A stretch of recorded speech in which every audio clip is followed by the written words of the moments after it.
It's election day here in America, and in the spirit of change, I want to talk a little bit about the major change that has happened in the real estate industry over the course of the last few months, and that is, of course, the NAR settlement.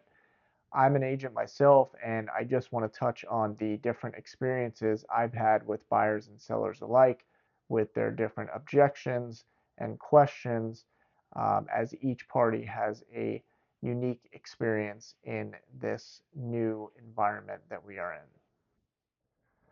So I think the biggest question that I've been seeing from sitting down with buyers is them thinking that they owe something up front, or the scenario that if they don't close on a home or they don't end up buying something, that they're going to owe some amount of money. And this obviously is not true. In that regard, business essentially resumes as it always was, and the real estate agent is only going to get paid at the closing table once they've successfully gotten their client to the finish line. Another thing that I've been seeing, and I actually welcome this and frankly encourage it, is buyers wanting to review the buyer's agent compensation agreement with an attorney. I think that's a great idea. I think it's good to have a professional opinion on the agreement that you're going to be signing and ultimately the relationship you're going to be starting with the agent that you're working with. So those are definitely two of the biggest things I've been seeing in regards to the compensation agreement. So the best way really to view the buyer's agent compensation agreement is the same way that the listing agent has a signed agreement with the seller. You now as the buyer have a signed agreement with your agent. This is good for transparency purposes because all of the fees and commissions are disclosed and negotiated upfront. So what we are still seeing a lot of is sellers offering buyer's agent compensation, meaning that the buyer does not have to come up with the commission out of pocket at closing. Also, the same rings true for builders. A lot of the new developments that I've spoken to and gone to recently are still offering the buyer's agent compensation directly, so that way the buyer does not have to pay that at closing on top of any closing costs and down payment. At the end of the day, we're getting into an environment where agents working with buyers really need to be on their game, and they've got to have a good value proposition.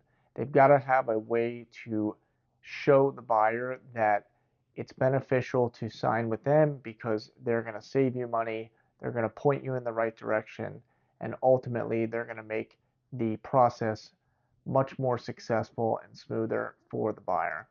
I think a great way for agents trying to work with any particular buyer to show them their value could be to look back at past deals where you maybe negotiated a lower sales price compared to what the appraised price came in at.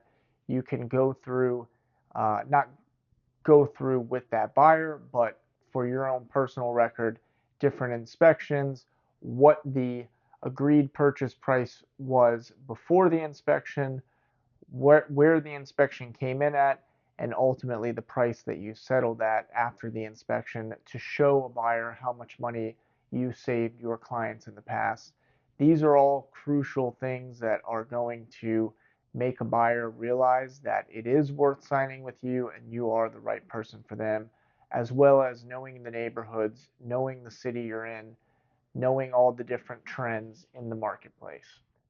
So moving on to the sellers, I think the most common thing I'm hearing whenever the settlement is brought up is them thinking that 6% is no longer a thing. And it always makes me laugh a little bit because it was never mandatory to begin with. And frankly, I've never had a seller not at least try to negotiate the commission. So I know it's what the major news headlines ran with, and it's understandable why sellers just have that perception, but that's certainly the most common thing being brought up.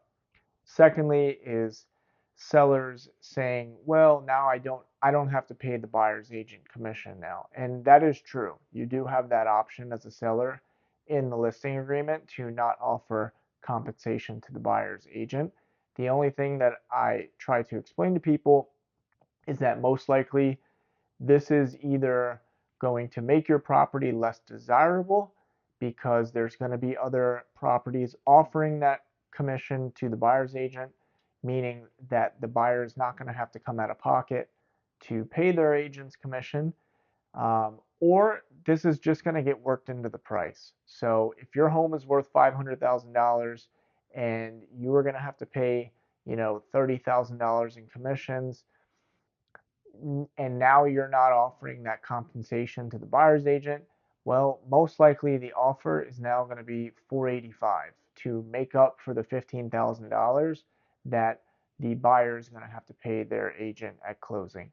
So either way you look at it, it's getting worked into the price most likely.